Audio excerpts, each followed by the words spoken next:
Hey guys, subscribe for daily content. And if you're shopping for gear, make sure you check out the description for the newest items at some of the very best online retailers.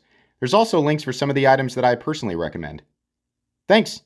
What's going on YouTube? Metal Complex here, and today I've got another interesting knife review slash knife overview to share with you guys. This is the Civivi Teraxe, or at least that's how I'm going to pronounce it. This is something that just came out. As per usual, it has multiple, different aesthetic choices. We've got different colors, things like that. I'll link it right down below so you guys can check it out if you want, along with Civivi knives in general. Thank you so much to we/Civivi for sending this in for me to take a look at. Thanks to my patrons for supporting me, and please make sure to follow me on Instagram at metal_complex. Let's go ahead and get a measurement of this knife. Overall length of the Teraxe coming in at about 8 inches overall, with exactly 3.5 inches for the blade length. Your cutting edge is about 3.35. So a good, kind of that sweet spot for a lot of people. Let's go ahead and do some size comparisons up against the Ontario Rat Model 1 and the Ontario Rat Model 2. You can see here this guy's about right in between. It's still a full-size knife, but right in between. How about up against the Demco AD 20.5? There we go. Need something to couple with that guy. How about up against the Spyderco PM2 and the Spyderco Para 3? Once again, kind of right in between, closer to the size of the PM2. Last but not least, let's put it up against the Benchmade Griptilian, or in this case, the Ritter Hogue, and the Benchmade Bug Out. Extremely similar in overall size and length to the Ritter Hogue. The ergonomic lines are very similar. This is just a flipper opening. Lost my verbiage there. It operates with a flipper tab instead of exclusively with thumb studs. You do have the option of thumb studs though. Speaking of deployment methods, let's talk about the action. It's pretty good. This is a steel frame lock, but a lot of the steel frame is hidden underneath this G10 overlay, which actually is nice. You don't have to worry too much about where your fingers are going, and it flips pretty well. The D10 is a little bit, it could be a little heavier to make that flip, because the flipper tab is pretty low profile, right? So sometimes when we have like a medium light detent, you can see here that I'm managing to do it. I mean, your light switch is good. Your push button, in some cases, if you don't give it enough power, might result in something like this, but for the most part, you're gonna have to almost try to do that. Thumb stud deployment, that works pretty well. I don't have any complaints. It's running on bearings, and it's typical Civivi action, not much more to say there. Thickness, up against the Spyderco Para 3, it is actually a little tiny bit thinner, but the fact that we're looking at steel for the frame and not titanium is gonna make it noticeably heavier than other knives that Civivi offers in this size. Let's go ahead and do length and height up against the PM2 and Para 3. You can see here, this guy it's really just right in between. Even including the flipper tab though, it's nowhere near as tall as the area with the hump in it, the PM2 or Para 3. So really where you're gonna notice it is gonna be in the weight, and it's just for the size of this knife. The weight is coming in at 4.9 ounces, and that's what happens when we have a big steel frame lock instead of G10 scales over a steel liner lock. It's like an ounce and a half heavier than a lot of knives that are the same size in Civivi's line. So it's still under 5 ounces though. I mean, you kind of have to weigh that out for yourself. Is 5 ounces heavy to you? Does it, is that going to bother you, for this size of knife for 3.5 inches of blade? Ratios are definitely not perfect, and the balance is definitely a little bit more towards the butt of the knife, but it's further up than I thought it would be. I mean, it's more in this primary choil position than I thought, so I feel like I can notice it in hands. If you're used to carrying Civivi knives and you've never, handled one that's a lot of steel in the frame, you're going to pick this up and go, it feels pretty heavy, especially compared to the blade. So just, for your information there. Let's go ahead and measure blade stock thickness. Get out my calipers, which somehow are still alive. The blade stock thickness on this guy is coming in at 100 and... is it really 120 thousandths? Nope. I had it angled. I'm sorry. I had it at an angle. Let's get it all the way. There we go. It's more like 115 thousandths. I think it is about time to change the batteries on it. You can just barely see it anymore. So typical Civivi blade stock. Let's go ahead and get out my tools. As per usual, my tools are very inexpensive and very recommendable. You can find them right down in the section of my description that's talking about the tools I use on this channel. I believe this is like most other Civivis, and we have a T8 pivot along with T8 body hardware. There might, no, that's just, I'm sorry, that's the lanyard pin. But all the body screws or all the integrity screws are going to be T8, and then you have T6 pocket clip screws. So easy disassembly, and we're good to go in that department. I think that's pretty much it. Should we move into the meat and potatoes here? I think so.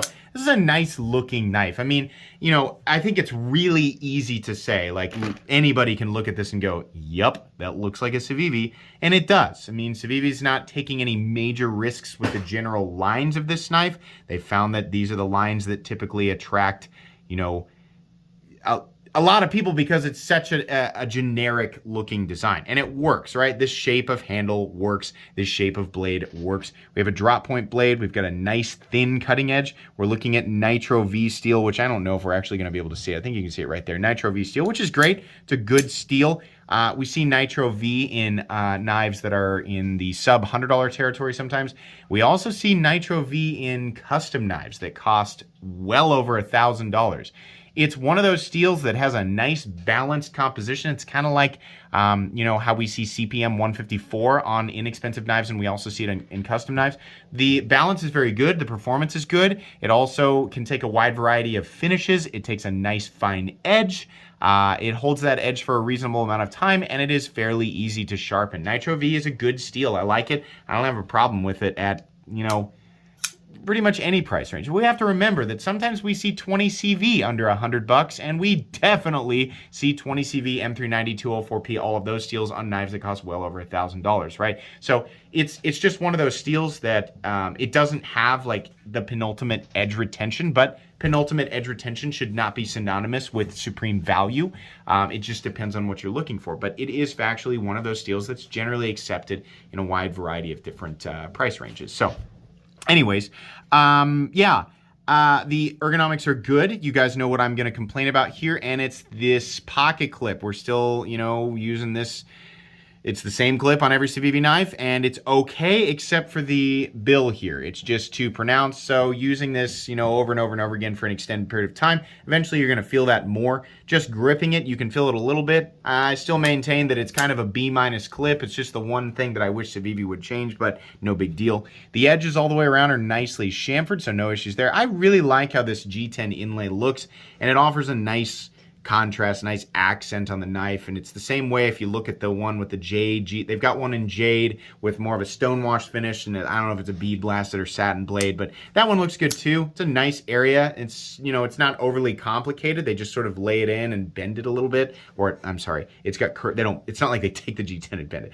It's just got a nice curvature to it that follows the curvature of the handle. It looks good. This is a nice, clean, handsome looking knife, and Civivi does that really well. It's got a typical, you know, Civivi's typical black wash finish on it, which is okay. It's not my favorite finish, but if you really like that look, then there you go. Thumb studs are nice and big and fat and not pointy, which makes them really easy to get a hold of and utilize over and over and over again, whether you're wearing gloves or, you know, just, it depends on how thick the gloves are, but just your bare fingers. Real easy to deploy, and I like that. This flipper tab kind of keeps you nicely positioned well behind the blade. There's a nice, large sharpening choil. I don't know if I really want to call that a finger choil. I don't feel safe putting my finger up there. You're fairly close to the edge. I mean, we're, I don't know, 1/2 to 3/4 of an inch away from the cutting edge, and that's reasonable.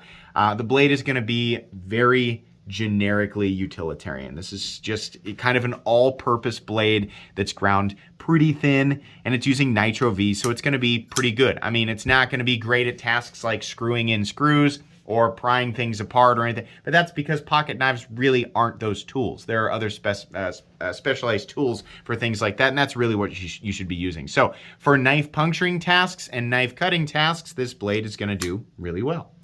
The pocket clip can be mounted for left-handed carry, and that's great, even though this is a right-handed frame lock. Lefties, you guys are probably used to having to deal with right-handed frame locks and liner locks now and then, so you're probably used to this. I don't really have a problem manipulating it, and you probably won't either if you're left-handed. We have a lanyard pin, which is something Civivi does, and I like that. That's really all that's necessary. I really, you know, the fact that the lanyard pin exists on this is just proof that we really don't need gigantic, ugly lanyard holes anymore. It's, you know, I complain about it all the time and I joke about it, but the truth is that the giant lanyard holes are just kind of a dead and unnecessary thing to put on a knife. We don't need that. It takes up a bunch of room. It's honestly an eyesore most of the time unless it's integrated into the design, which is often not the case.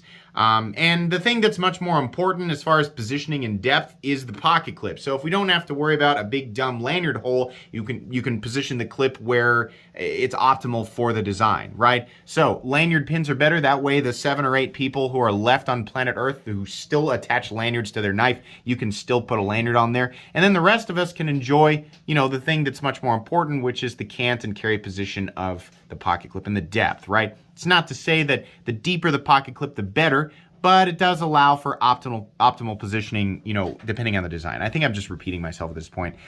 Carry depth is good. We have the recessed screws, but not the recessed clip, which is, I kind of wish that the whole thing was recessed, even if we do have to carve out an area on the opposing side for lefties. I think that's worth it. I like it when the pocket clip is recessed, but it's not really that big of a deal. We are looking at a little bit of peel ply texturing. It's not super aggressive. In and out of the pants, you know, for a while, nothing, but after months and months and months, yeah, it's probably going to start fraying up your pants a little bit. Truthfully, a small price to pay. It functions really well. I mean, it does exactly what it's supposed to do, which is usually go in and out of the pocket with one hand. You might have to fight that build just a little bit depending on the thickness of your pocket seam, but no big deal. We do not have a steel lock bar insert because it does not need one. The entire lock itself is steel, so we have steel on steel contact, and the over travel in this case is actually the G10 inlay. So that works really well. We have a nice big fat stop pin right there. Do we have some shouldering? We do. We have some shouldering right there. Nice lockup, no blade play up, down, left to right, no lock stick, no double clutch, no pivot lash. Nice smooth operation, right? This will just get smoother over time. And then we have a nice click down into the closed position, even though it is medium light detent, and we have a nice centered blade. That took me about 12 minutes because this is a pretty simple design. Look, this is fine, but I have one problem with it, and you guys probably know by now, especially if you went and looked at the link. They want $105 for this. I was shocked by that. I got this knife out and, I've been looking it over the last few days, just, while leading up to the review. I like to kind of just go over things in my head and look at things. I mean, knives like these don't require a lot of effort to do a tabletop overview, right? I mean, I have handled and used so many dozens of knives from Civivi that are fairly similar, right? So there's just not a lot of variation in what I'm gonna say. It's a clean design. It's a good looking design, even with the extra weight from the scales. I'm not bothered by it so much because the frame lock is not exposed, right? Great, Nitro V, etc. Civivi's been using that for a long time. I expected to see that this knife was 65 to 70 bucks. $105? Why? There's nothing here that justifies that price. Nothing. I don't know. It seems like Civivi makes a lot of stuff like this and they'll go, yeah, 65, 70, that one's 72, 99. We'll go 60, 64 on this one. They're all kind of staying right there. And then the Teraxe comes across the table and they go, oh yeah, 105 bucks. Why? What makes this $105? The G10 inlay? No. No. The steel frame lock? No. That's not an expensive thing to work with. The Nitro V steel? No. You've got other knives in your line that are Nitro V and not this expensive. No idea. If this knife was 65, even, I don't know, 70, 65 bucks, 60, 65 bucks, I'd go, yeah, sure, knock yourself out. It's actually pretty cool for a steel frame lock, which is something I don't really like. The way that they did it was cool, but not for 105 bucks. Sorry. This is a pass from me. Still wanted to review it because it's an interesting new design from Civivi. The price is just, no. It's just, this was pretty cut and dry for me. That's too expensive. Look within Civivi's line for, I don't know, 50 choices that are better priced and better balanced, right? And are using essentially the same materials.